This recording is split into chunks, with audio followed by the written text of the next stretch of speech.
రాష్ట్ర ప్రజలని దుర్మార్గ పాలన నుంచి విముక్తి కలిగించామని మంత్రి గొట్టిపాటి రవికుమార్ అన్నారు. బాపట్ల జిల్లా అద్దంకి పట్టణంలో ఎన్ఎస్పీ కాలనీ వద్ద ఏర్పాటు చేసిన అన్న క్యాంటీన్ను రాష్ట్ర విద్యుత్ శాఖ మంత్రి గొట్టిపాటి రవికుమార్ ప్రారంభించారు.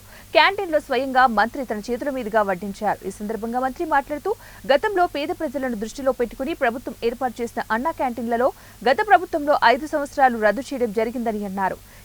ఎన్నికల్లో ఇచ్చిన హామీలలో భాగంగా రాష్ట్ర వ్యాప్తంగా అన్న క్యాంటీన్ ప్రారంభించామన్నారు.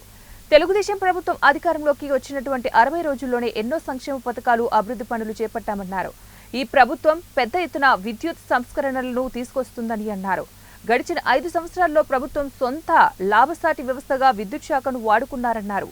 దుర్మార్గుడు పరిపాలన నుంచి విముక్తి కలిగించాం. ఎందుకంటే ల్యాండ్ టైటిలింగ్ ద్వారా కొన్ని వేల ఎకరాలని దోచుకోవాలని ప్రయత్నం చేశారు. వాటిని విముక్తి కలిగించడం జరిగిందనమాట. రెండోది ఇవాళ మంచి కార్యక్రమం చేసుకుంటా ఉన్నాం అనమాట. ఇచ్చిన మాట ప్రకారం ఏదైతే మనం ఎలక్షన్ క్యాంపెయిన్లో కానీ ముఖ్యమంత్రి గారు ఏదైతే చెప్పాడో ఆ రోజు సూపర్ 6 కానీ అవన్నీ కూడా తప్పకుండా ఒకదాని తర్వాత ఒకటి చేసుకుంటూ వెళ్తాం. అదేవిధంగా చాలా పెద్ద ఎత్తున విద్యుత్ సంస్కరణలు కూడా తీసుకొస్తా ఉంది ఈ ప్రభుత్వం. గడిచిన 5 సంవత్సరాల్లో ఒక్క కార్యక్రమం కూడా విద్యుత్ సంబంధించి గడిచిన ప్రభుత్వం ఒక్కరు కూడా చేయలేదు. ఒక ఎన్టీపీసీ వాళ్ళతోటి ఒక ఒప్పందం జరిగింది. మీరు కూడా చూసి ఉంటారు, పత్రికల్లో వచ్చింది. 300 కిలోవాట్స్ యూనిట్ల పైన కాల్చే ప్రతి ప్రభుత్వ బిల్డింగ్లు, ఫస్ట్ అయినా కలెక్టర్ ఆఫీసులు, ఎస్పీ ఆఫీసులు, జిల్లా బిల్డింగ్స్ అన్నిటి మీద కూడా కరెంటు భారం ఎక్కువైపోయి మనందరం చూస్తూ ఉన్నాం.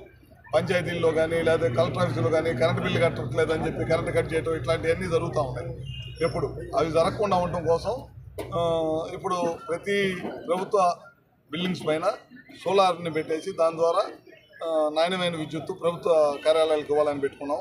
తర్వాత ప్రధానమంత్రి గారిది ఇంకోటి ఉంది, సూర్య గారు అని చెప్పి, దాని ద్వారా కూడా ప్రజలు ఎవరైనా